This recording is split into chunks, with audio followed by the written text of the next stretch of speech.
وہ خزائن جو ہزاروں سال سے مدفون تھے، اب میں دیتا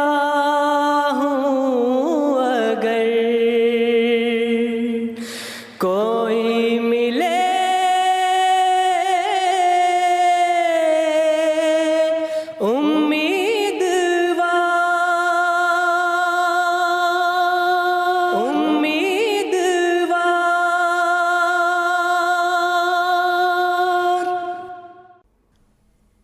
اعوذ باللہ من الشیطان الرجیم، بسم اللہ الرحمن الرحیم۔ درس از تحریرات حضرت مسیح موعود علیہ السلام۔ توبہ و استغفار کے بارے میں حضرت مسیح موعود علیہ السلام فرماتے ہیں، استغفار کے حقیقی اور اصلی معنی یہ ہیں کہ خدا سے درخواست کرنا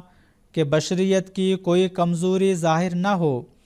اور خدا فطرت کو اپنی طاقت کا سہارا دے اور اپنی حمایت اور نصرت کے حلقہ کے اندر لے لے۔ یہ لفظ غفرہ سے لیا گیا ہے جو ڈھانکنے کو کہتے ہیں، سو اس کے یہ معنی ہیں کہ خدا اپنی قوت کے ساتھ شخص مستغفر کی فطرتی کمزوری کو ڈھانک لے، لیکن بعد اس کے عام لوگوں کے لیے اس لفظ کے معنی اور بھی وسیع کیے گئے، اور یہ بھی مراد لیا گیا کہ خدا گناہ کو جو صادر ہو چکا ہے ڈھانک لے، لیکن اصل اور حقیقی معنی یہی ہیں کہ خدا اپنی خدائی کی طاقت کے ساتھ مستغفر کو جو استغفار کرتا ہے فطرتی کمزوری سے بچاوے، اور اپنی طاقت سے طاقت بخشے، اور اپنے علم سے علم عطا کرے، اور اپنی روشنی سے روشنی دے، کیونکہ خدا انسان کو پیدا کر کے اس سے الگ نہیں ہوا، بلکہ وہ جیسا کہ انسان کا خالق ہے اور اس کے تمام قوا اندرونی اور بیرونی کا پیدا کرنے والا ہے، ویسا ہی وہ انسان کا قیوم بھی ہے،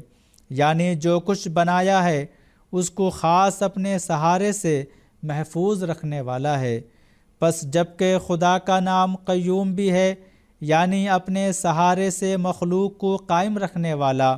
اس لیے انسان کے لیے لازم ہے کہ جیسا کہ وہ خدا کی خالقیت سے پیدا ہوا ہے، ایسا ہی وہ اپنی پیدائش کے نقش کو خدا کی قیومیت کے ذریعہ سے بگڑنے سے بچاوے۔ پس انسان کے لیے یہ ایک طبعی ضرورت تھی جس کے لیے استغفار کی ہدایت ہے۔ اسی کی طرف قرآن شریف میں یہ اشارہ فرمایا گیا ہے، اللہ لا الہ الا ہو الحی القیوم، سورۃ البقرہ آیت نمبر 256۔ سو وہ خدا خالق بھی ہے اور قیوم بھی، اور جب انسان پیدا ہو گیا تو خالقیت کا کام تو پورا ہو گیا، مگر قیومیت کا کام ہمیشہ کے لیے ہے، اسی لیے وہ دائمی استغفار کی ضرورت پیش آئی۔ غرض خدا کی ہر ایک صفت کے لیے ایک فیض ہے، اور استغفار صفت قیومیت کا فیض حاصل کرنے کے لیے ہے۔ اسی کے طرف اشارہ سورہ فاتحہ کی اس آیت میں ہے، ایاک نعبد و ایاک نستعین، یعنی ہم تیری ہی عبادت کرتے ہیں اور تجھ سے ہی اس بات کی مدد چاہتے ہیں کہ تیری قیومیت اور ربوبیت ہمیں مدد دے اور ہمیں ٹھوکر سے بچاوے، تا ایسا نہ ہو کہ کمزوری ظہور میں آوے اور ہم عبادت نہ کر سکیں۔ اس تمام تفصیل سے ظاہر ہے کہ استغفار کی درخواست کے اصل معنی یہی ہیں کہ وہ اس لیے نہیں ہوتی کہ کوئی حق فوت ہو گیا ہے، بلکہ اس خواہش سے ہوتی ہے کہ کوئی حق فوت نہ ہو، اور انسانی فطرت اپنے تئیں کمزور دیکھ کر طبعاً خدا سے طاقت طلب کرتی ہے، جیسا کہ بچہ ماں سے دودھ طلب کرتا ہے۔ پس جیسا کہ خدا نے ابتدا سے انسان کو زبان، آنکھ، دل، کان وغیرہ عطا کیے ہیں، ایسا ہی استغفار کی خواہش بھی ابتدا ہی سے عطا کی ہے، اور اس کو محسوس کرایا ہے کہ وہ اپنے وجود کے ساتھ خدا سے مدد پانے کا محتاج ہے۔ اسی کی طرف اس آیت میں اشارہ فرمایا ہے، وَاسْتَغْفِرْ لِذَنْبِكَ وَلِلْمُؤْمِنِينَ وَالْمُؤْمِنَاتِ، سورہ محمد آیت نمبر 19،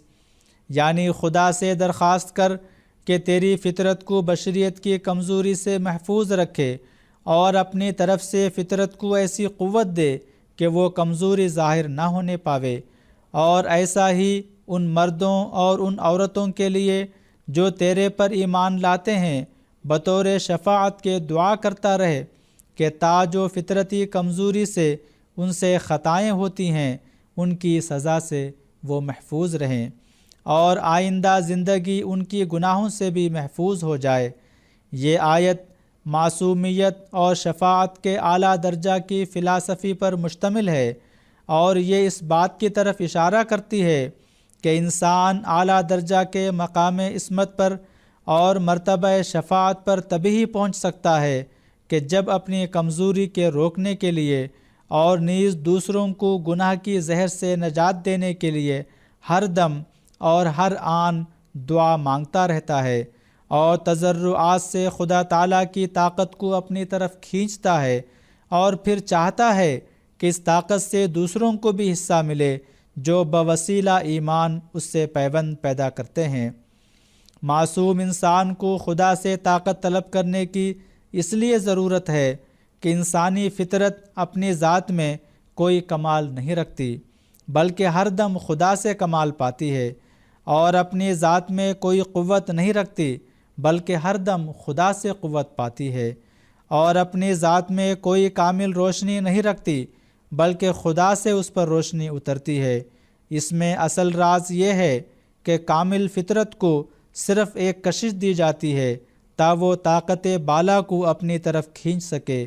مگر طاقت کا خزانہ محض خدا کی ذات ہے۔ اسی خزانے سے فرشتے بھی اپنے لیے طاقت کھینچتے ہیں، اور ایسا ہی انسان کامل بھی اسی سر چشمہ طاقت سے عبودیت کی نالی کے ذریعہ سے عصمت اور فضل کی طاقت کھینچتا ہے۔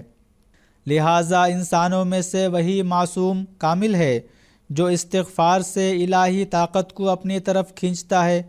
اور اس کشش کے لیے تضرع اور خشوع کا ہر دم سلسلہ جاری رکھتا ہے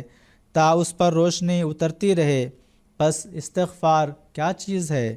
یہ اس آلہ کی مانند ہے جس کی راہ سے طاقت اترتی ہے۔